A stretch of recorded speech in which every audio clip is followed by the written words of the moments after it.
Oui, bonjour. Moi, du coup, je parle en tant qu'habitant aux Angles. Voilà, donc je m'appelle Johan, j'ai grandi aux Angles, j'y habite encore aujourd'hui. Avant de commencer, je pense que c'est important de rappeler qu'on n'est pas des méchants écologistes qui veulent détruire la station des Angles. J'ai vu qu'il y avait pas mal de gendarmes aujourd'hui sur notre mobilisation, que je ne savais pas qu'on faisait aussi peur. Mais voilà, nous avons une vision que nous croyons lucide et celle-ci nous oblige à nous opposer à un tel projet. C'est le cœur de la démocratie finalement de recueillir les avis, les opinions et en particulier celles des habitants de la station. Malheureusement, la municipalité actuelle a préféré passer ce projet sous silence. 34 jours se sont écoulés entre la délibération municipale et l'autorisation préfectorale. Aucune enquête publique, ni aucune communication de la mairie sur ce projet. Il a fallu attendre que les travaux aient commencé pour que les gens soient au courant. Et c'est seulement dès le moment où nous avons alerté avec les associations de l'existence de ce projet que la mairie a décidé de communiquer officiellement dessus.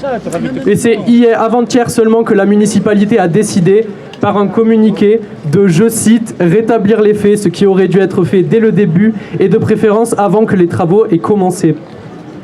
D'abord donc sur l'aspect démocratique, ensuite il y a les arguments utilisés par la mairie. Ce projet, dit-elle, garantirait l'enneigement pour 30 ans. Pourtant, l'Observatoire pyrénéen du changement climatique, lui, prévoit une réduction de moitié de l'enneigement dans les Pyrénées d'ici 2050 et les projections du GIEC montrent que le nombre de jours skiables à 1800 mètres va tomber de 53 à moins de 28 d'ici 2050. Mais surtout, comment voulez-vous faire fonctionner des canons à neige lorsqu'il fait trop chaud ? Dès que la température est trop chaude, la production de neige artificielle est impossible. Or, les projections climatiques prévoient une hausse de 3 à 4 degrés dans les Pyrénées d'ici 2050, soit de moins en moins de nuits suffisamment froides. C'est la contradiction du projet. 5,5 millions d'euros de stockage d'eau pour des canons qui risquent de ne plus pouvoir fonctionner, faute de froid. Le projet va détruire 10 hectares de milieux naturels. Le Grand Tétras, dont les effectifs ont chuté de 36% en 15 ans dans les Pyrénées, est présent sur le site. La Perdrix grise aussi. Toutes deux sont inscrites sur la liste rouge de l'UICN et aucune évaluation des incidences Natura 2000 n'a été réalisée alors qu'elle est obligatoire. La mairie ne répond pas à cela et préfère faire appel à des cabinets privés pour approuver son projet, sans oublier le paysage, 2000 mètres d'altitude en plein parc naturel protégé pour un modèle complètement dépassé dans l'avenir.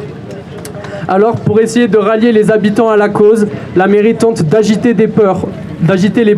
Sans ce projet, dit-elle, les emplois seront menacés. Mais la vraie question, c'est de savoir si ces emplois sont vraiment protégés en investissant dans une infrastructure qui risque de devenir inutile avant 2050. D'autres territoires se sont posé cette question et ont eu le courage d'y répondre honnêtement.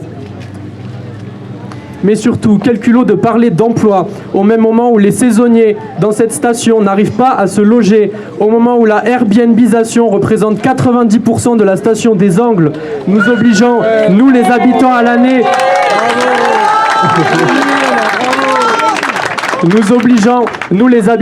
comme c'est le cas de toute ma famille ici, à vivre dans des logements HLM. C'est ce que nous vivons depuis que nous sommes installés aux Angles. Et quand nous voulons déménager, c'est impossible puisqu'il n'y a aucun logement de disponible.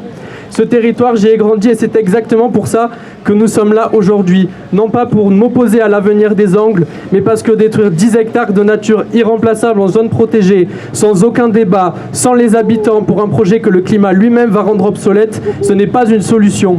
Ce territoire mérite mieux que ça et les gens qui y vivent et qui y travaillent aussi. Merci beaucoup.